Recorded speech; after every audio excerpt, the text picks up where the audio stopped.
وأجر كبير وأسروا قولكم أو اجهروا به إنه عليم بذات الصدور ألا يعلم من خلق وهو اللطيف الخبير هو الذي جعل لكم الأرض ذلولا فامشوا في مناكبها وكلوا من رزقه وإليه النشور أمنتم من في السماء أن يرسل عليكم حاصبا فستعلمون كيف نذير ولقد كذب الذين من قبلهم فكيف كان نكير أولم يروا إلى الطير فوقهم صافات ويقبضن ما يمسكهن إلا الرحمن إنه بكل شيء بصير أمن هذا الذي هو جند لكم ينصركم من دون الرحمن إن الكافرون إلا في غرور أمن هذا الذي يرزقكم إن أمسك رزقه بل لجوا في عتو ونفور أفمن يمشي مكبا على وجهه أهدى من يمشي سويا على صراط مستقيم قل هو الذي أنشأكم وجعل لكم السمع والأبصار والأفئدة قليلا ما تشكرون قل هو الذي ذرأكم في الأرض وإليه تحشرون ويقولون متى هذا الوعد إن كنتم صادقين قل إنما العلم عند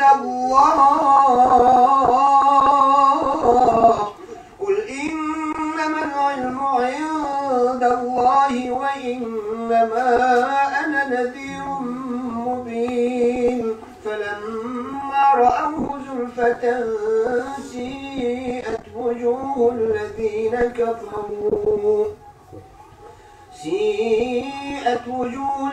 كفروا وقيل هذا الذي كنتم به تدعون قل أرأيتم إن أهلكني الله ومن معي أو رحمنا فمن يجير الكافرين من عذاب أليم قل هو الرحمن آمنا به وعليه توكلنا فستعلمون من هو في ضلال مبين قل أرأيتم إن أصبح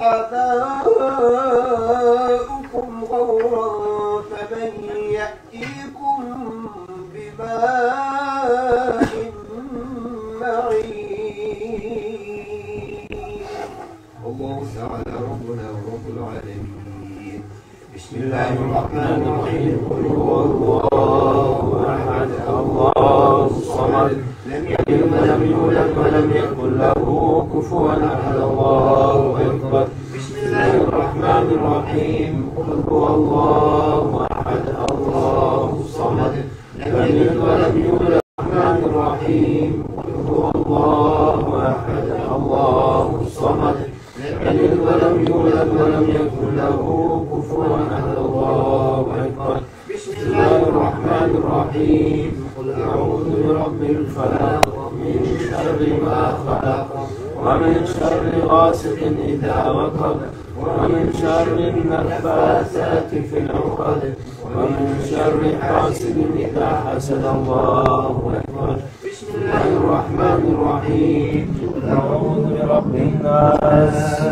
ملك الناس إله الناس من شر الوسواس الخناس الذي يوسوس في صدور الناس من الجنة والناس الله أكبر لا إله إلا الله لا إله إلا الله لا إله إلا الله لا إله إلا الله لا إله إلا الله لا إله إلا الله لا إله إلا الله لا إله إلا الله لا إله إلا الله لا إله إلا الله سيدنا ونبينا محمد رسول الله صلى الله تعالى عليه وعلى آله وصحبه وسلم اللهم صل على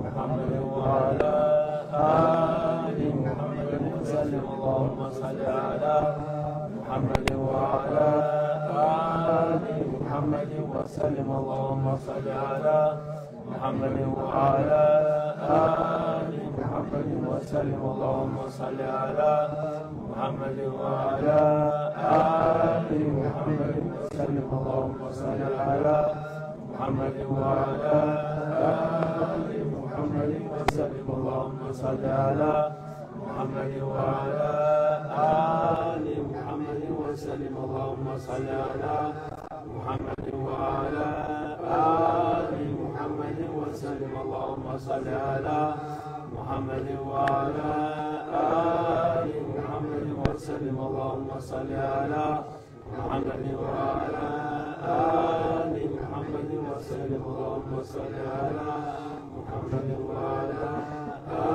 آل محمد وسلم وسلم على جميع الأنبياء والمرسلين وآل كل أجمعين والحمد لله رب العالمين على أشرف العالمين سيدنا محمد الصلوات على أفضل العالمين سيدنا محمد الصلوات على أكمل العالمين سيدنا محمد الصلوات صلوات الله تعالى وملائكته وأنبيائه ورسله وجميع خلقه على سيدنا محمد وعلى آل محمد عليه وعليهم السلام ورحمة الله تعالى وبركاته ورضي الله تبارك وتعالى عن ساداتنا أصحاب رسول الله أجمعين وعن التابعين بهم بإحسان وعن الأئمة المجتهدين الماضين وعن العلماء المتقين وعن الأولياء الصالحين وعن مشايخنا في الطريقة النقشبندية العلية قدس الله تعالى أرواحهم الزكية ونور الله تعالى أضرحتهم المباركة وأعاد الله تعالى علينا من بركاتهم وفروضاتهم دائما والحمد لله رب العالمين. فاتحة.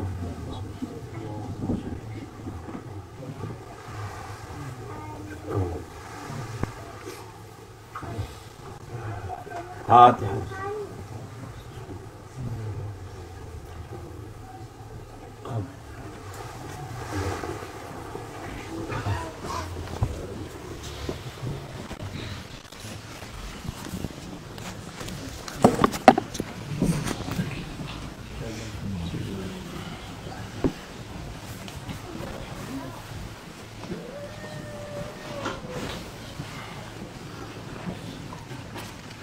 السلام عليكم ورحمة الله وبركاته.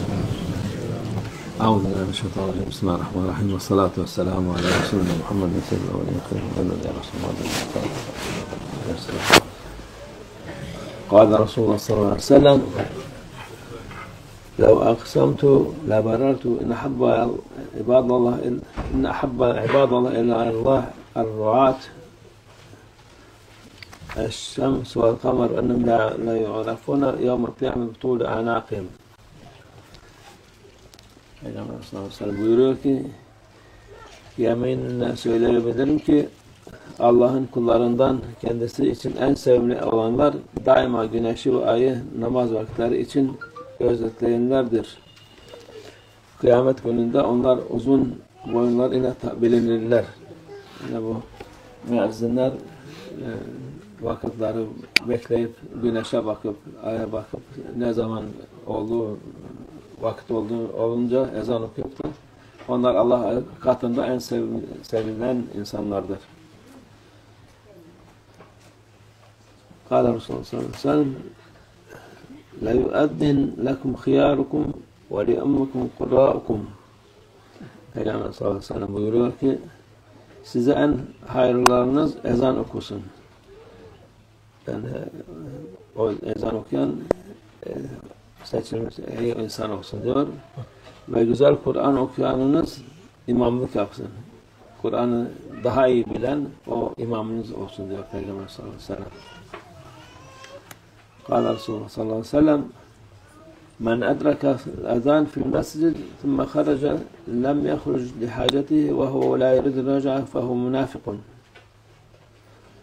Peygamber sallallahu aleyhi ve sellem buyuruyor ki kim mescitteyken ezan okunmaya başladığı halde bir ihtiyacı olmadan o namaza geri dönmemek üzere mescidi terk ederse o kimse münafıktır. Yani ezan okunuyor, adam camide oturmuş, hiçbir sebep yokken kalkıp gidiyor, ne abdest ne bir şey yok, namazı kılmadan o kimse münafıktır diyor Peygamber sallallahu aleyhi ve sellem. Yani başka izahatı da yoktur. Hadi bazen acele oluyor, insanın işi falan oluyor, ezan okunuyor, hemen olabilir imam geç kalacak diye namazını kılıp gitse olur da böyle hiçbir şey yokken namazını yapmadan gitmek onun münafık olduğuna işarettir. قال رسول الله صلى الله عليه وسلم من أذن 7 سنين محتسبا كتب الله له براءة من النار. براءة من النار. Peygamber sallallahu aleyhi ve sellem buyuruyor ki kim sırf Allah rızasını gözeterek 7 yıl ezan okursa Allah ona cehennemden beraat, kurtuluş yazar. Yani onun azim ve ezinler şimdi artık Allah affetsin ezan okumaya da üşeniyorlar. Her tarafta birisi okuyor, ötekiler maaşları alıp oturuyorlar. Yani bu hiç olsa doğru var, şimdi ezan okunuyor her tarafta, güzel sesli olsun diye okuyorlar şeyde. Müezzin hiç olmasa o vazifesini yapsın diye camide okusun ezanını.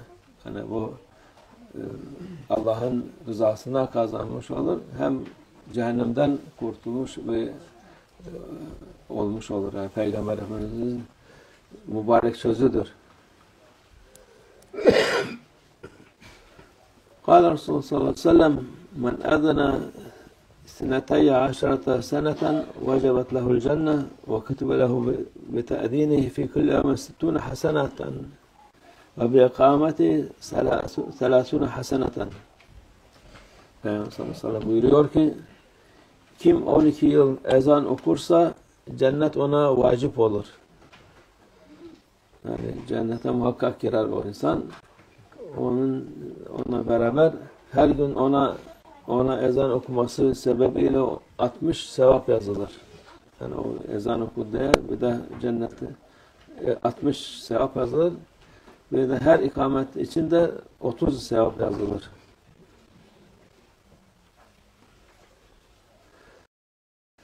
قال Resulullah sallallahu aleyhi ve sellem من أذن 5 صلوات إيمانا واحتسابا غفر له ما تقدم من ذنبه ومن أما أصحابه 5 صلوات إيمانا واحتسابا غفر له ما تقدم من ذنبه. Peygamber sallallahu aleyhi ve sellem buyuruyor ki kim 5 vakit namaz için iman ile Allah rızasını gözeterek ezan okursa geçmiş günahları bağışlanır. Yani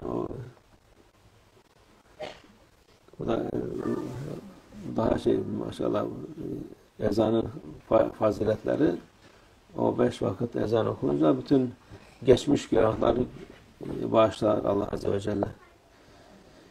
Kim de imanı olarak Allah rızasını gözeterek 5 vakit namazda ashabına dedi yani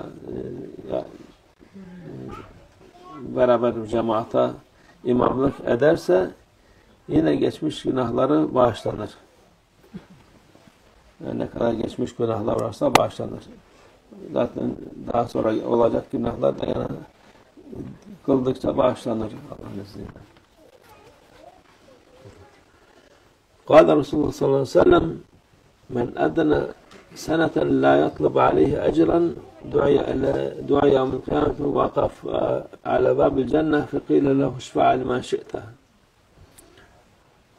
Peygamber sallallahu aleyhi ve sellem buyuruyor ki kim hiçbir ücret talep etmeden bir yıl boyunca ezan okursa kıyamet gününde çağrılır ve cennet kapısında durur. Ona dilediğin kişiye şefaatta bulun denilir. Yani bu kadar güzel bir şeydir bu. Müezzinlik yapmak. Başkalarına da fayda olur Allah'ın hikmeti. Kâle Resulullah sallallahu aleyhi ve sellem men hafazal adan seneten vecebet lehul cennet. Peygamber sallallahu aleyhi ve sellem buyuruyor ki kim bir yıl boyunca ezan okursa cennet ona vacip olur. Kâle Resulullah sallallahu aleyhi ve sellem el muaddin yuğfer lehu meda savtihi ve yeşhedü lehu kulle ratbin ve yabis ve şahidu salah يكتب له 25 صلاة ويكفر عنه ما بينهما. Peygamber sallallahu aleyhi ve sellem buyuruyor ki müezzin sesinin ulaştığı yer miktarınca bağışlanır. Onun için dışarıda okununca nereye yetişirse sesi oraya. Tabii mikrofon olmadığı için mikrofonsuz da inşallah mikrofonla da aynı şekilde olsun. Kuru ve yaş her ne varsa ona şahitlik eder. Kuru dediği taş, toprak, ahşap, demir, memir ne varsa onlar bir de yaş, ağaçtı, hayvandı, insandı, o canlı olan o da ona şahitlik eder o ezandan dolayı. Kim de cemaatle namaz kılarsa ona 25 namaz sevabı yazılır. Yani cemaatin daha fazileti o da büyüktür. Yani bir insan bir namaz kılıyor, günde 5 vakit namaz kılıyor. Bir vakit kılarsa insan cemaatle 5 günlük sevap kazanmış oluyor. Yani. Sevap yazılır ve ondan 2 namaz arasındaki günahları silinir. Yani o 2 cemaatle kılınan 2 namaz arası günahlar ne varsa onlar da silinir. Bağışlanır. Kâle Resulullah sallallahu aleyhi ve sellem el muaddin yuğfer lehu medde savtihi ve ecruhu mislu ecri men salla ma'ahu. Peygamber sallallahu aleyhi ve sellem buyuruyor ki müezzinin sesinin ulaştığı yer miktarınca bağışlanır. Yani o nereye kadar sesi ulaşırsa insanlara da işittirirse ezanının işitip namaz kılanların hepsini kadar sevap alır. Yani bu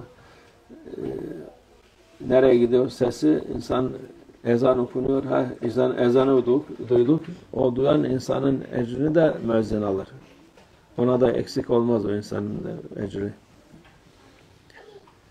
Kâle Resulullah sallallahu aleyhi ve sellem el-muaddinu muhtesibu el-muazzin muhtesibu keşşehid el-mutaşahhid fi demihi İzâ mâte lem yudavvet fi kabrihi.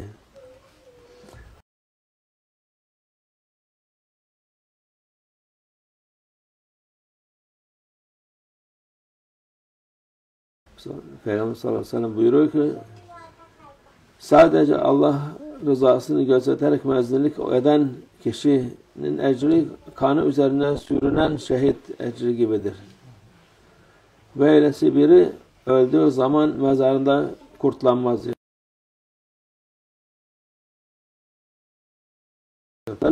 El-muaddinu emlek bil adan vel imam emlek bil ikame.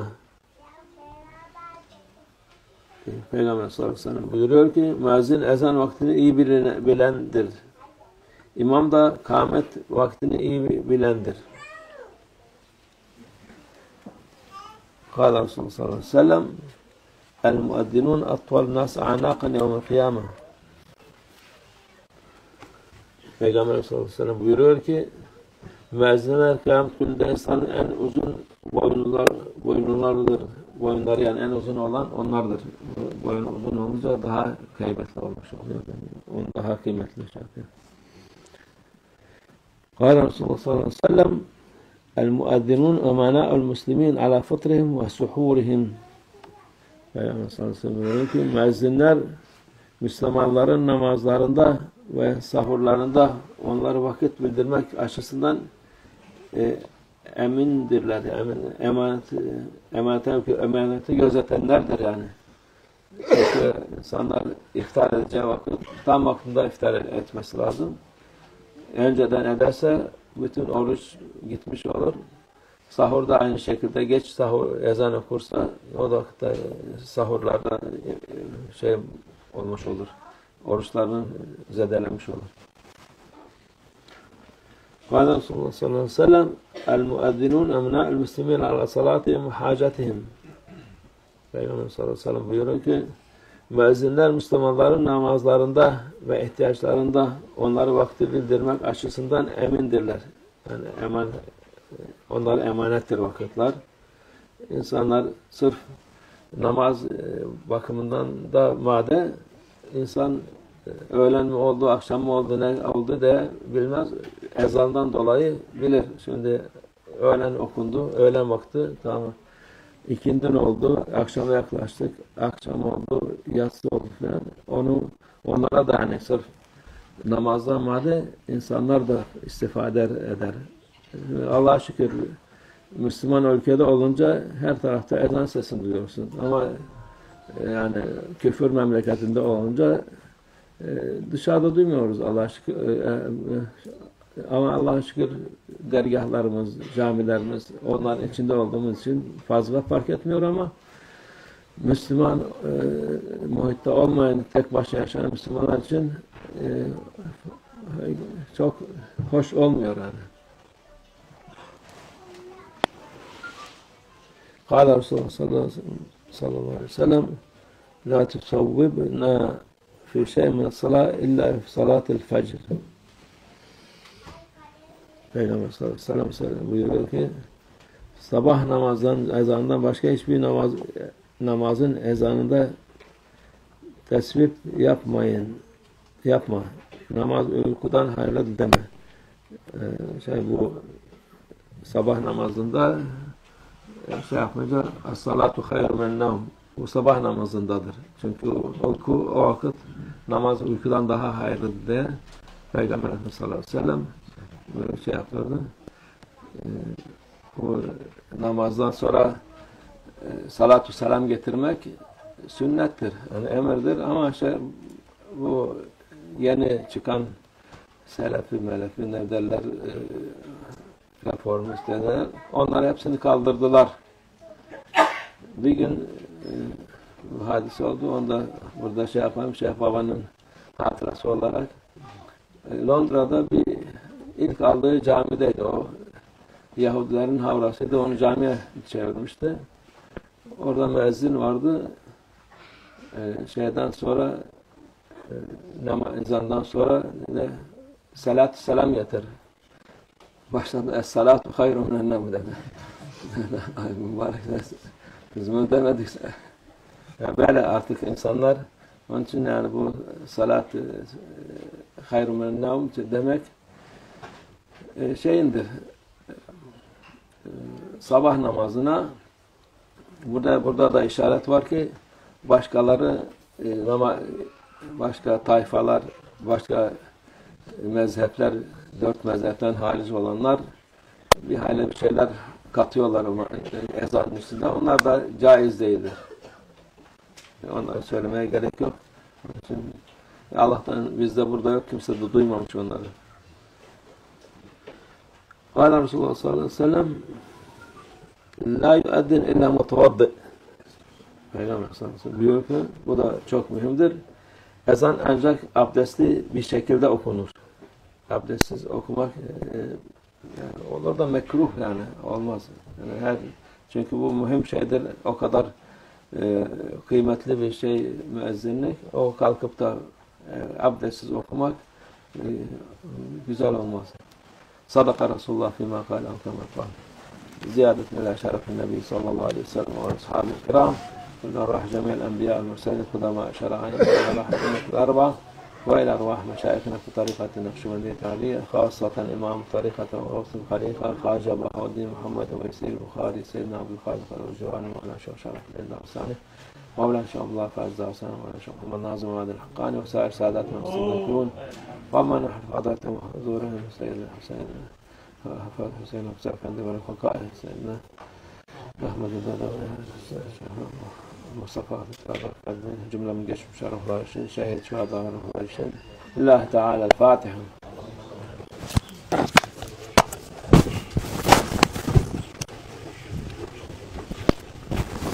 اللهم صل على سيدنا محمد النبي الأمي وعلى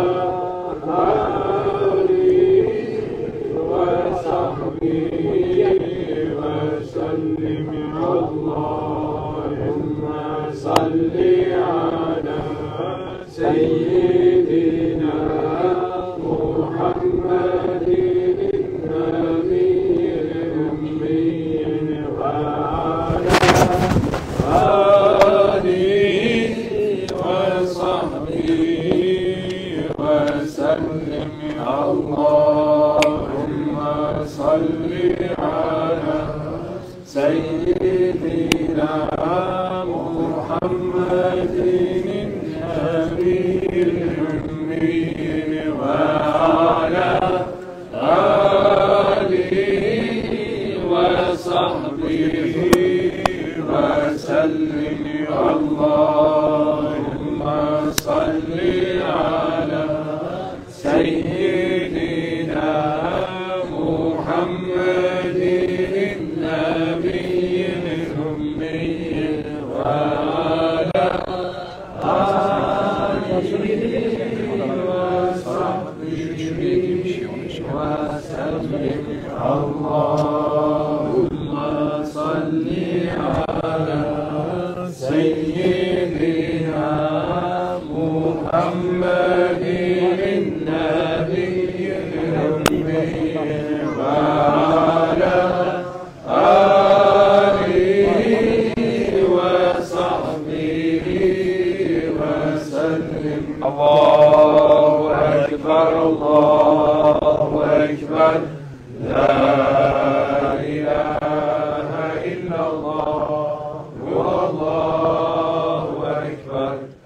الله أكبر ولله الحمد.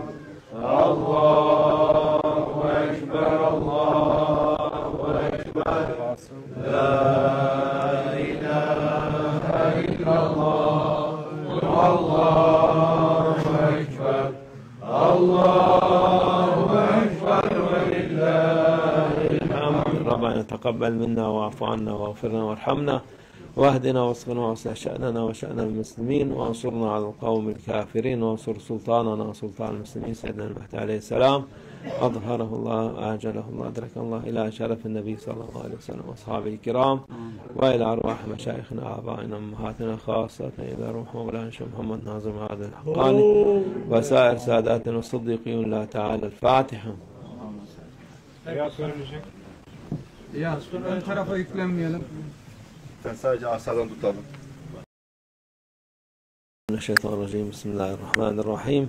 إن الذين يبايعونك إنما يبايعون الله يد الله فوق أيديهم فمن نكث فإنما ينكث على نفسه ومن أوفى بما عاهد عليه الله فسيؤتيه أجرا عظيما. رضينا بالله ربنا وبالإسلام دينا وبسيدنا محمد صلى الله عليه وسلم نبيا لنا ورسولا. سيدنا شيخ عبد الله فاز وسيدنا شيخ محمد الحقاني شيخا لنا ومرشدا والله على ما نقول وكيل. الله الله الله حق. الله الله الله حق. الله الله الله حق. حسبنا الله ونعم الوكيل نعم المولى ونعم النصير. غفرانك ربنا وإليك المصير. الفاتحة.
Selamun Aleyküm ve Rahmetullahi ve Berekatuhu. Euzubillahimineşşeytanirracim. Bismillahirrahmanirrahim. Ve salatu ve selamu ala Resulina Muhammedin sallallahu aleyhi ve sellem. قال رسول الله صلى الله عليه وسلم لو أقسمت لبررت إن أحب عباد الله إلا الله الرعاة الشمس والقمر أنهم لا يعرفون يوم القيامة بطول أعناقهم. Peygamber sallallahu aleyhi ve sellem buyuruyor ki yeminle söyleyebilirim ki Allah'ın kullarından kendisi için en sevimli olanlar daima. Our beloved Prophet, peace and blessings be upon him, said that I take an oath to say that the ones who are dear to Allah Almighty and who are beloved by Allah Almighty are the following ones. Güneşi ve ayı namaz vakitleri için gözetleyenlerdir. Those who are loved by Allah Almighty are the ones who observe the sun and the moon in order to determine correctly the prayer time. Kıyamet gününde onlar uzun boyunlar ile bilinirler. On the day of judgment, they will be known by their grand stature, and they will be seen because they will be made tall on the day of judgment. Yani bu müezzinler vakitleri bekleyip güneşe bakıp aya bakıp ne zaman olduğu vakit olunca ezan okuyup da onlar Allah katında en sevilen insanlardır. The muezzins are the ones who are most beloved and most dear to Allah Almighty in His divine presence, because they are the ones who constantly observe the sun and the moon in order to exactly determine the prayer time. قال رسول الله صلى الله عليه وسلم لا يؤذن لكم خياركم ولأمكم قراءكم. Peygamber sallallahu aleyhi ve sellem buyuruyor ki size en hayırlarınız ezan okusun. Yani o ezan okuyan seçilmiş iyi insan olsun diyor. Our beloved Prophet, peace and blessings be upon him, said that the one who is the best among you, the one who is the most blessed among you, should be the one who should recite the adhan. Ve güzel Kur'an okuyanınız imamlık yapsın. And the one who knows and reads the Quran the best should lead the prayer. Kur'an'ı daha iyi bilen o imamınız olsun diyor Peygamber sallallahu aleyhi ve sellem. Thus our beloved Prophet, peace and blessings be upon him, said that the imam should be the one who knows the Quran the best. قال رسول الله صلى الله عليه وسلم من أدرك الأذان في المسجد ثم خرج لم يخرج لحاجته وهو لا يريد الرجعة فهو منافق. Peygamber sallallahu aleyhi ve sellem buyuruyor ki kim mescitteyken ezan okunmaya başladığı halde bir ihtiyacı olmadan o namaza geri dönmemek üzere mescidi terk ederse o kimse münafıktır. Our beloved Prophet, peace and blessings be upon him, said that if someone is in the masjid and then the adhan is being recited and then that person stands up without any necessity and leaves the masjid without having performed the prayer and without having any necessity to leave while the adhan is being recited, is a hypocrite. Yani ezan okunuyor, adam camide oturmuş, hiçbir sebep yokken kalkıp gidiyor, ne abdestine bir şey. So there's a person in the masjid and then adhan is being recited, and then when the adhan is being recited, that person stands up and leaves, and he does not leave out of any necessity. He does not leave in order to make wudu or to do anything else in order to perform the prayer. Bir şey yok, namazı kılmadan o kimse münafıktır diyor Peygamber. And he stands up and leaves without having performed the prayer. And our beloved Prophet, peace and blessings be upon him, says that that person is a hypocrite, and that is the description of a hypocrite. Başka izahatı da yoktur. Hadi bazen acele oluyor, insanın işi plan oluyor, ezan okunuyor, hemen olabilir imam geç kalacak diye namazını kılıp gitse olur da. Sometimes you might find yourselves in a situation that you are in a hurry because there's something you need to do and there's a necessity that you don't have enough time, and then when the adhan is being recited, you may quickly perform the prayer, because if you waited for the imam, then things may have taken too long because there's something you need to attend. In those exceptions, you may after the adhan has been recited, you may perform your prayer and quickly leave, and this may be an exception, and there is an excuse for it.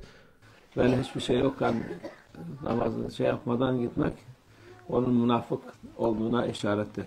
However, if a person leaves without any excuse or without any necessity, while the adhan is being recited and without making any effort to perform the prayer, is a hypocrite.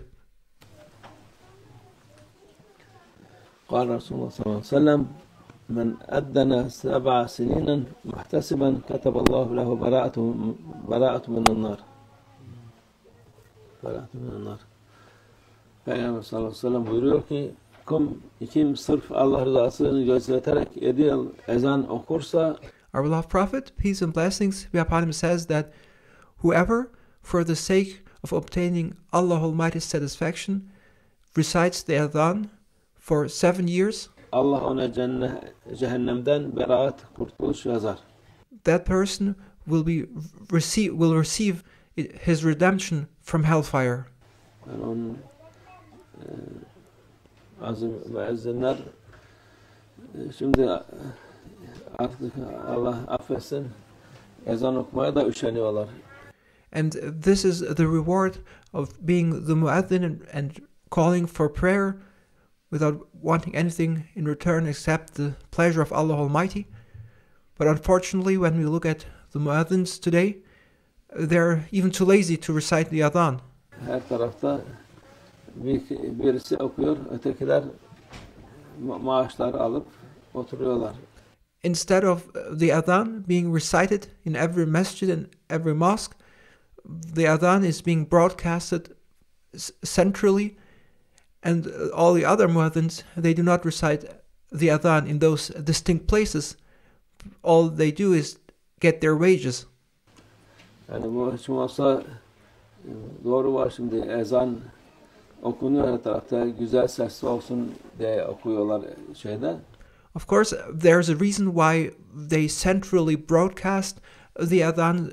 They want to standardize the recitation of the adhan, and they want to make sure that everywhere the adhan is being recited in a beautiful manner.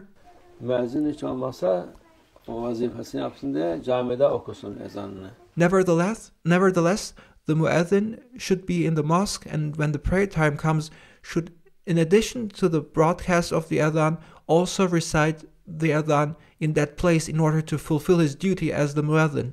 Yani bu Allah'ın rızasına kazanmış olur. Hem And this will be the means to obtain Allah Almighty's pleasure. Cehennemden kurtulmuş ve olmuş olur. Yani Peygamber Efendimiz'in mübarek sözüdür. And it will be the means for the muaddin to be redeemed from hellfire. And these are the words and the promise of our beloved Prophet, peace and blessings be upon him. قال رسول الله صلى الله عليه وسلم من أذن 12 سنة وجبت له الجنة وكتب له بتأذينه في كل يوم 60 حسنة وبإقامته 30 حسنة. Peygamber sallallahu aleyhi ve sellem buyuruyor ki kim 12 yıl ezan okursa cennet ona vacip olur. Our beloved Prophet, peace and blessings be upon him, said that whoever recites the adhan for 12 years must know that paradise has become mandatory for him. Yani cennete muhakkak girer o insan. That person will certainly enter paradise. Ona beraber her gün ona ezan okuması sebebiyle 60 sevap yazılır. And he will be rewarded 60 times because he recited the adhan every single day. Yani o ezan okuduğu bir de cennette 60 sevap yazılır. So he will not only receive access to paradise, but also he will be rewarded 60 times for each and every single day he recited adhan. Bir de her ikamet içinde 30 sevap yazılır. And in addition, for every iqama he recites, he will receive 30 times of rewards.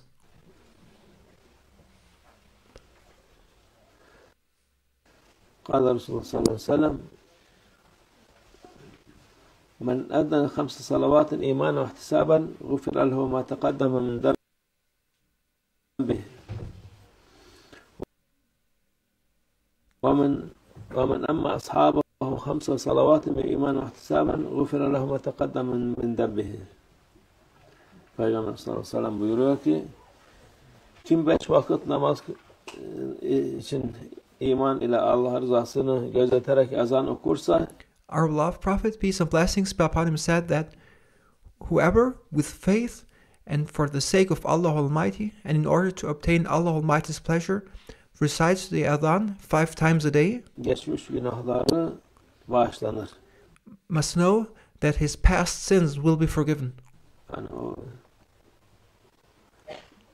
bu da daha maşallah ezanın faziletleri, o 5 vakit ezan okununca bütün geçmiş günahları bağışlar Allah Azze ve Celle. And this is very powerful, and this illustrates the blessings and the virtues of reciting the adhan. It is by the means of reciting the adhan 5 times a day that your past sins will be forgiven. Kim de imanı olarak Allah rızasını gözeterek 5 vakit namazda ashabına dedi yani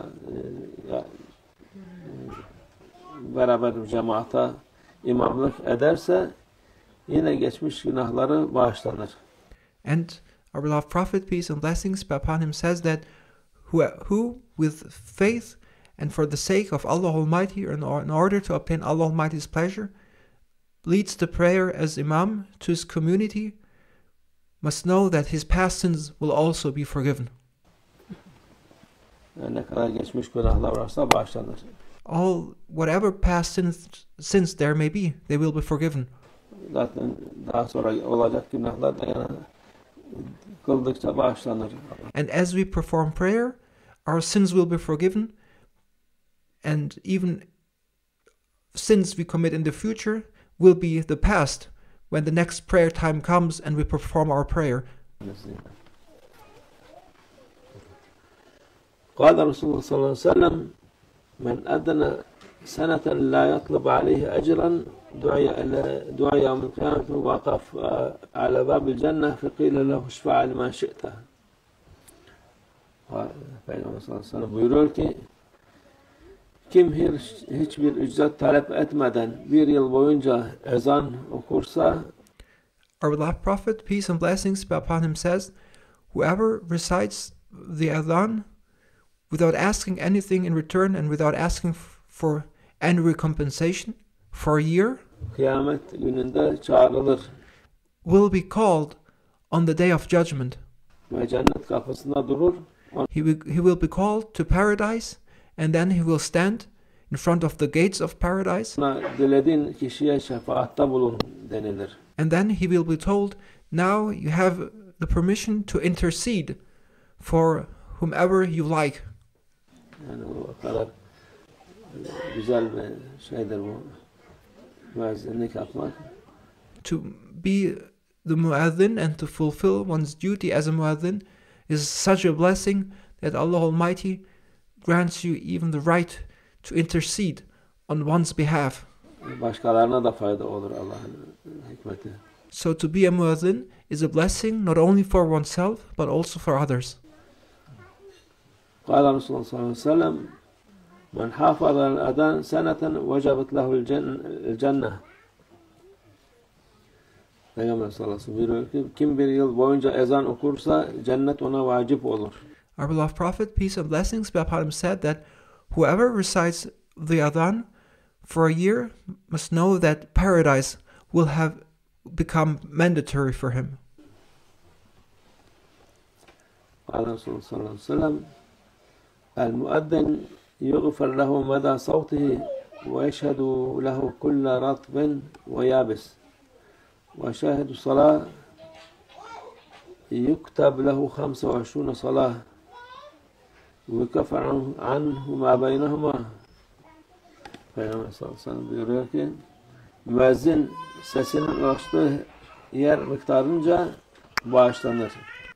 Our beloved Prophet, peace and blessings be upon him, said that the muezzin who recites the adhan will be forgiven for the extent to which his voice is heard. Onun için dışarıda okununca nereye yetişirse sesi oraya. So when the adhan is being recited out loud, outside, then the one who recites the adhan will be forgiven to the extent that his voice is heard. Tabii mikrofon olmadığı için mikrofonsuz da inşallah mikrofonla da aynı şekilde olsun. We hope and pray, inshallah, that this also holds true when one uses a microphone. Kuru ve yaş her ne varsa ona şahitlik eder. Kuru dedi taş, toprak, ahşap, demir, memir ne varsa. And everything in creation, stone, earth, the ground, will bear witness. Onlar bir de yaş, ağaçtı, hayvandı, insandı. O Humans, trees, animals, they too will hold witness. canlı olan o da ona şahitlik eder o ezandan dolayı. And every living existence will bear witness to the recitation of the adhan of that person. Kim de cemaatle namaz kılarsa ona 25 namaz sevabı yazılır. And whoever performs prayer in congregation must know that he will receive the reward of having performed 25 times the prayer. Yani cemaatin daha fazileti o da büyüktür. There is great blessing in performing prayer in congregation. Yani bir insan bir namaz kılıyor, günde 5 vakit namaz kılıyor. One may perform one prayer, but if you perform a prayer in congregation, Bir vakit kılarsa insan cemaatle 5 günlük sevap kazanmış oluyor.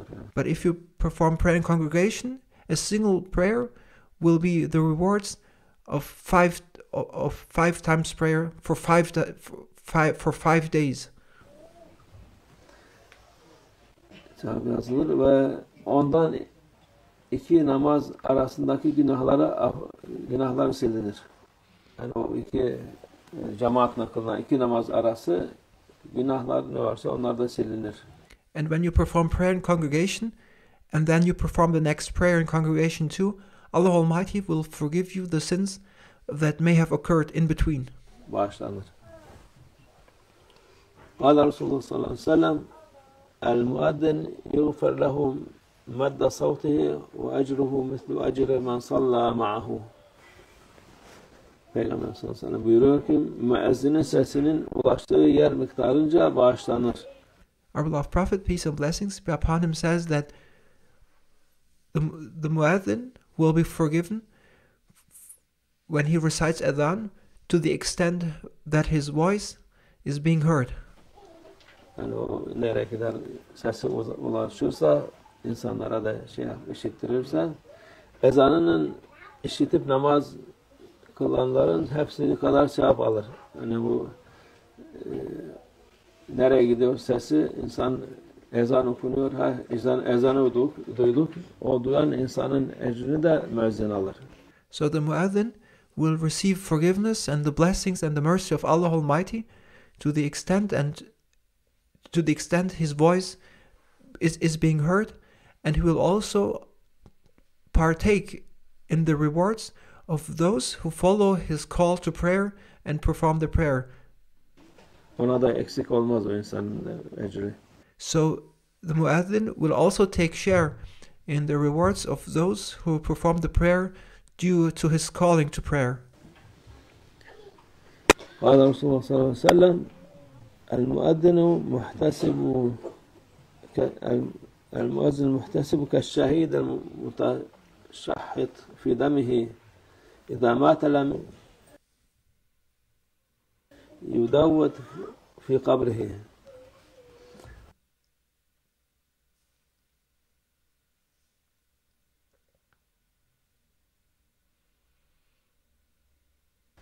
Peygamber sallallahu aleyhi ve sellem buyuruyor ki sadece Allah rızasını gözeterek müezzinlik eden kişinin ecri kanı üzerine sürünen şehit ecri gibidir.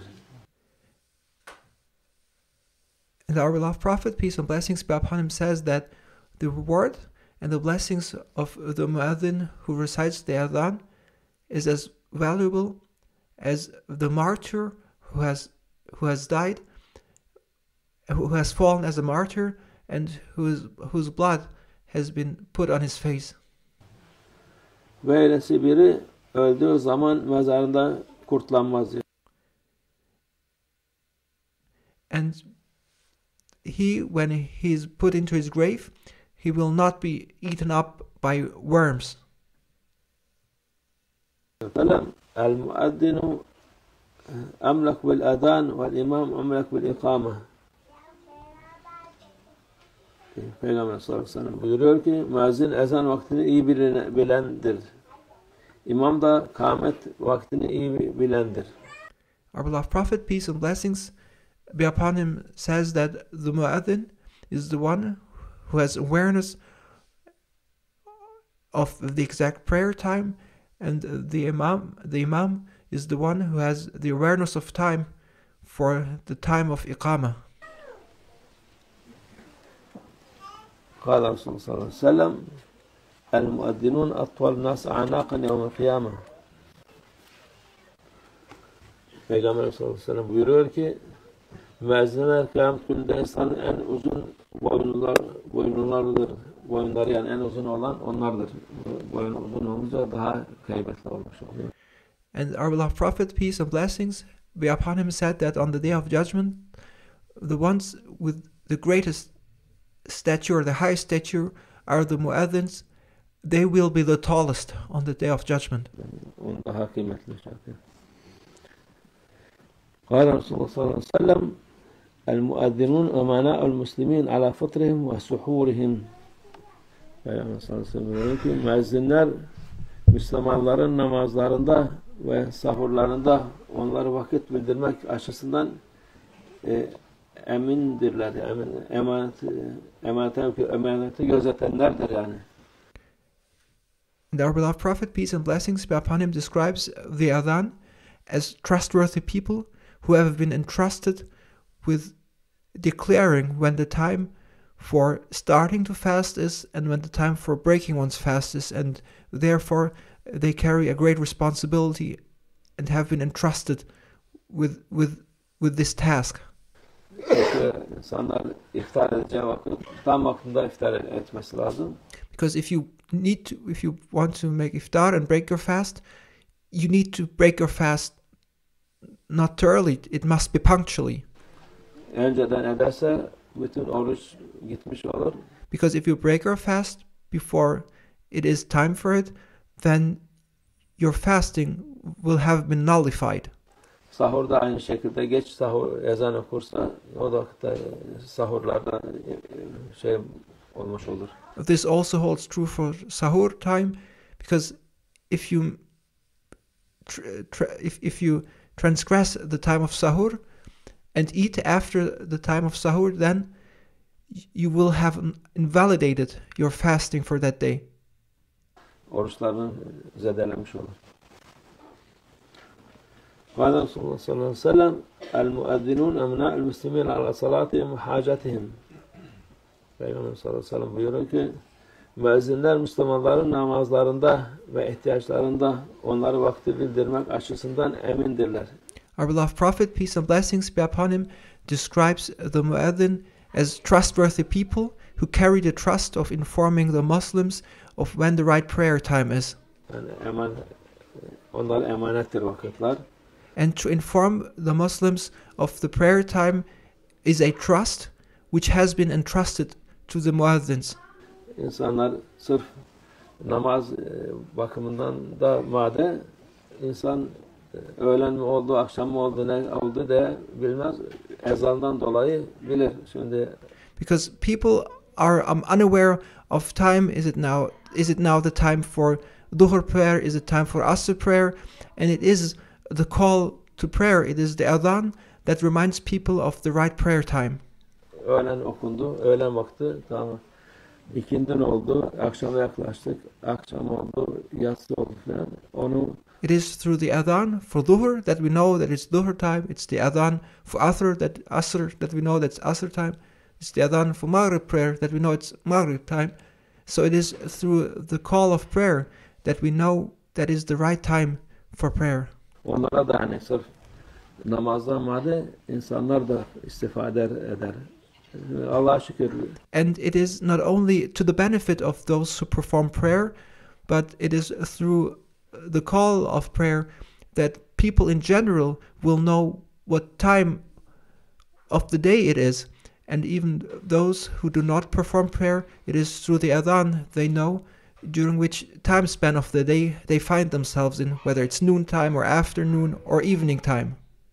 Müslüman ülkede olunca her tarafta ezan sesini duyuyorsun. Ama So we are thankful to Allah Almighty as we live in a Muslim country that we can hear the adhan everywhere. yani küfür memleketinde olunca dışarıda duymuyoruz Allah'a şükür.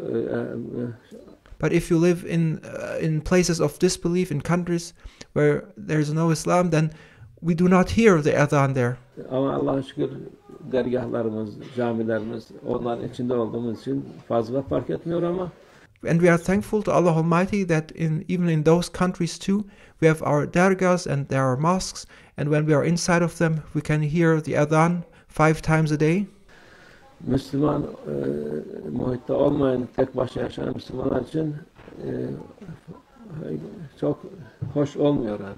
But it is not a nice situation for the Muslims who live in non-Muslim countries for themselves and don't have a community. They live without having the blessing of hearing the adhan. قال رسول الله صلى الله عليه وسلم لا تصوبنا في شيء من الصلاة إلا في صلاة الفجر.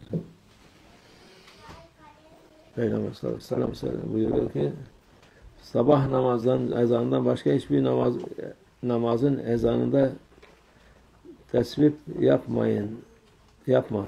Namaz uykudan hayırlıdır deme. And our beloved Prophet, peace and blessings be upon him, said that except for the adhan that is being recited for Fajr prayer, there should be no modifications be made to prayer, and it is during Fajr adhan, there should be no modifications made to the adhan.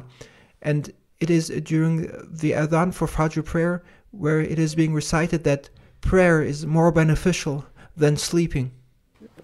Bu sabah namazında yapınca as-salatu hayrun min nevm. Bu sabah namazındadır. So during the call of prayer for Fajr, it is said salatun khairun minan nawm, and this is something that is special to the adhan being recited for Fajr prayer. O vakit namaz uykudan daha hayırlıdır diye. For Fajr prayer, there is this addition where it is being recited that prayer is more beneficial than sleep. Peygamber Efendimiz sallallahu aleyhi ve sellem böyle şey yapıyordu. Bu namazdan sonra salatu selam getirmek sünnettir. Yani emirdir ama bu And this should not be mixed up with the salatu salam that is being recited after the adhan. Reciting peace and blessings upon the Prophet, peace and blessings be upon him after the adhan, it is sunnah, and it is not a modification of the adhan itself, because it is not part of the adhan itself. By reciting blessings and reciting and sending peace and blessings upon our Prophet after the adhan, we are living the sunnah of reciting salatu salam upon the Prophet. Yeni çıkan selefi melefi ne derler reformistler onlar hepsini kaldırdılar. And this is a tradition to recite peace and blessings upon the Prophet after the adhan, which has been practiced for a long time and which has been abolished by these groups that have just recently emerged who try to reform Islam, whether they're called Salafi or whatever. Bir gün hadise oldu, onda burada Şeyh Baba'nın hatırası olarak Londra'da ilk aldığı camideydi o. Yahudilerin havrasıydı, onu camiye çevirmişti. And there is this story we would like to share in order to remember our blessed father, Mawlana Sheikh Nazim. In his days back in London, there was a mosque. There was a Jewish mosque. There was a Jewish temple, which Mawlana Sheikh Nazim acquired back then, and which they transformed into a mosque. So they transformed the Jewish temple into a mosque. Orada müezzin vardı. Şeyden sonra ezandan sonra salat selam getir. And then there was a muezzin, and he was instructed to recite the adhan, and then after having completed the adhan, he was asked to recite salatu salam. Başladı es-salatu hayrun minen nevm dedi. And then he started to recite salatu hayrun minan nawm. Ay mübarek biz bunu demedik. He was asked to recite peace and blessings upon the Prophet after the adhan. Böyle artık insanlar, onun için yani bu salat hayrun minen nevm demek şeyindir. Sabah namazına burada da işaret var ki to recite Salatu Khairun Minan Nawm is an addition to the adhan, which is dedicated to the recitation of the adhan during Fajr time. Başkaları başka tayfalar, başka mezhepler, 4 mezhepten harici olanlar bir hayli bir şeyler katıyorlar ezan üstünde. Onlar da caiz değildir. And it is not permissible to modify the adhan, because there are groups, there are people, communities who act outside of the 4 madhabs, and they modify the adhan, and it is not permissible to make modifications to the adhan. Onları söylemeye gerek yok. Allah'tan bizde burada yok, kimse de duymamış onları.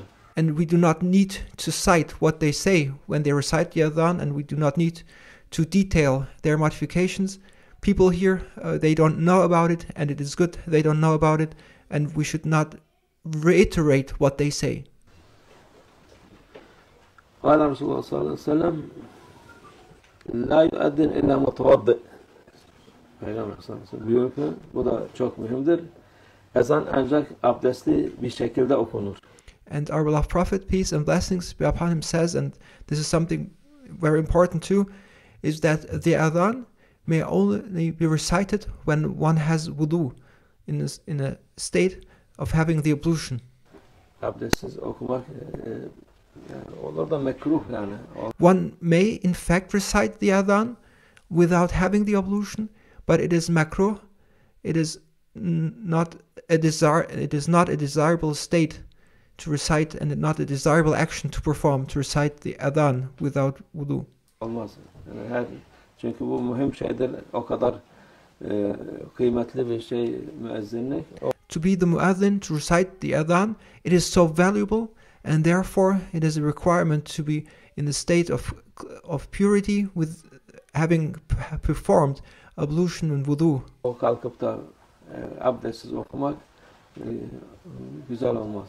It is not nice, it's not good to recite the adhan without having wudu.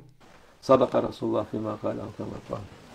Ziyadet ilâ şerefin Nebi sallallahu aleyhi ve sellem ve ashâb-ı kiram.